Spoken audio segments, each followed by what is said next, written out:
Assalamualaikum warahmatullahi wabarakatuh. Salam kader Madrasah Mu'allimin Muhammadiyah Yogyakarta.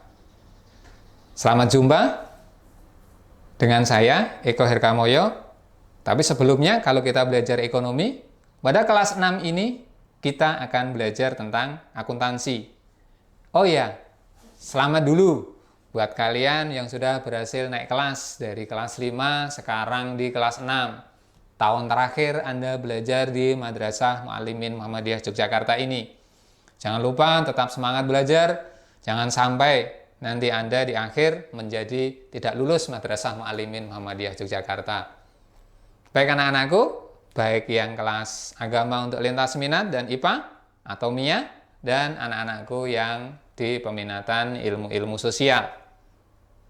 Saya akan menyampaikan tentang akuntansi. Apa itu akuntansi dan sistem informasi? Tentu kalian sekarang masih ada yang menjabat sebagai pengurus IPM. Atau mungkin ada yang di rumah membantu jualan orang tuanya, yang berdagang, memberikan sebuah perusahaan jasa, dan lain sebagainya. Atau mungkin jadi bendahara dari sebuah kegiatan. Tentu sebenarnya akuntansi sudah tidak asing lagi dengan kalian, yaitu catat-mencatat yang kaitannya dengan keuangan. Nah, inilah yang akan kita pelajari selama 1 tahun ke depan. Nah, kenapa kita mengambil sebuah pengertian tentang akuntansi dan sistem informasi? Karena dalam sebuah pencatatan, nanti akhirnya harus kita informasikan pada stakeholder, yaitu orang-orang yang berkepentingan dengan laporan yang akan kita buat nantinya. Selain memang dari sebuah tugas transparansi di mana itu diemban oleh seseorang yang memegang di bidang keuangan. Nah, pengertian akuntansi kalau dari American Accounting Association berarti dari sini ada sebuah kesimpulan bahwa akuntansi itu tidak berasal dari Indonesia, tapi berasal dari negara Paman Sam atau negara Amerika. Nah, akuntansi adalah sebuah proses mengidentifikasi, mengukur, dan pelaporan informasi ekonomi yang memungkinkan adanya penilaian dan pengambilan keputusan. Ada beberapa hal yang harus kita garis bawahi. Yang pertama adalah proses identifikasi. Pertanyaannya, apa yang perlu kita identifikasi?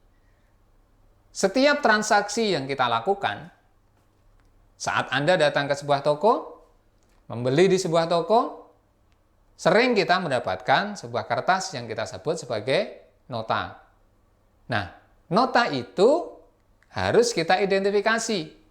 Barang apa yang kita dapatkan dan berapa nominal rupiah yang harus kita keluarkan untuk mendapatkan barang tersebut.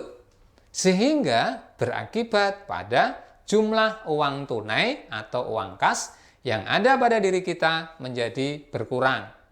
Sementara kita akan mendapatkan barang atau jasa yang kita terima atas pengorbanan uang yang sudah kita bayarkan kepada penyedia barang atau penyedia layanan jasa. Kemudian garis bawah yang kedua adalah pengukuran. Apa yang diukur? Semua transaksi dalam akuntansi harus diukur berdasar nilai uang atau taruhlah nilai rupiah. Tidak ada transaksi yang bersifat barter. Artinya, transaksi dalam akuntansi tidak mengenal barter atau tukar-menukar barang. Apabila itu tetap terjadi, maka proses tukar-menukar barang tadi harus kembali juga dinilai dengan uang. Tidak boleh dicatat sebagai sebuah transaksi barter.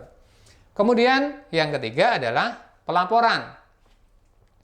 Dari apa yang kita catat, tentu harus kita laporkan sebagai sebuah informasi ekonomi. Berapa uang yang sudah kita keluarkan, berapa barang yang sudah kita terima, berapa jumlah pendapatan yang kita terima, dan berapa jumlah biaya yang kita keluarkan. Dari semua catatan tadi, tentu harus kita laporkan pada stakeholder. Siapa saja stakeholdernya? Yang utama adalah pihak internal perusahaan. Yang kedua adalah pihak eksternal perusahaan. Apa gunanya? Gunanya adalah untuk melakukan sebuah penilaian, baik internal maupun eksternal perusahaan. Kemudian setelah dinilai, maka pihak-pihak yang berkepentingan bisa mengambil sebuah keputusan tentang hasil laporan yang sudah mereka baca. Itulah pentingnya dari sebuah akuntansi sebagai sebuah sistem informasi. Nah, informasi tadi harus berkualitas. Terus tolak ukurnya apa? Tolak ukur informasi akuntan yang berkualitas, yang pertama adalah perbandingan antara manfaat dan biaya. Manfaat yang diterima harus lebih besar daripada biaya yang kita keluarkan. Contoh sederhana, kalau Anda mempunyai warung di rumah yang, hanya menjual barang dengan jumlah barang di bawah 50 misalnya, maka Anda tidak perlu menggunakan komputer untuk mencatat transaksi perdagangan kalian. Kenapa? Karena biaya untuk pembelian komputer maupun operasional komputer akan menjadi jauh lebih mahal ketimbang Anda mencatat semua transaksi yang Anda lakukan secara manual. Kemudian yang kedua, dapat dimengerti. Artinya, dalam penggunaan laporan, sebaiknya dicatat di mana semua orang bisa dengan mudah memahami apa yang kalian laporkan. Kemudian yang ketiga, relevan. Artinya, apa yang kalian lakukan di perusahaan itu, di kegiatan itu, ya itulah yang Anda laporkan. Jangan melaporkan hal-hal lain di luar apa yang menjadi tanggung jawab kalian. Kalau Anda adalah bendahara IPM, maka Anda cukup melaporkan seluruh pengeluaran yang dilakukan oleh IPM dalam satu periode. Kemudian yang keempat adalah dapat dipercaya.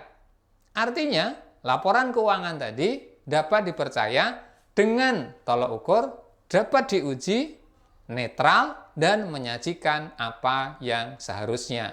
Pengujinya bisa pihak eksternal maupun pihak internal itu sendiri. Kemudian yang kelima adalah nilai prediksi. Apa itu nilai prediksi? Laporan keuangan IPM pada tahun ini akan dijadikan oleh periode IPM yang akan datang untuk memproyeksi kegiatan-kegiatan pada tahun yang akan datang membutuhkan biaya seberapa besar. Sehingga mereka tidak akan salah dalam melakukan sebuah perencanaan di tahun yang akan datang. Kemudian yang keenam adalah feedback. Bagaimana dari hasil laporan tadi mampu memberikan umpan balik kepada kita? Apa yang sudah kita lakukan, apakah sudah benar? Adakah markup? Apa itu markup? Markup adalah menaikkan harga atau pengeluaran dari yang seharusnya. Atau mungkin terjadi inefisiensi, di mana nilai pengeluaran kita jauh lebih besar daripada yang seharusnya. Kemudian yang ketujuh, harus tepat waktu. Jika kalian di bulan September harus sudah mengganti jabatan IPM, maka bulan September pun Anda harus sudah membuat sebuah laporan keuangan dari uang yang Anda kelola selama satu periode tadi.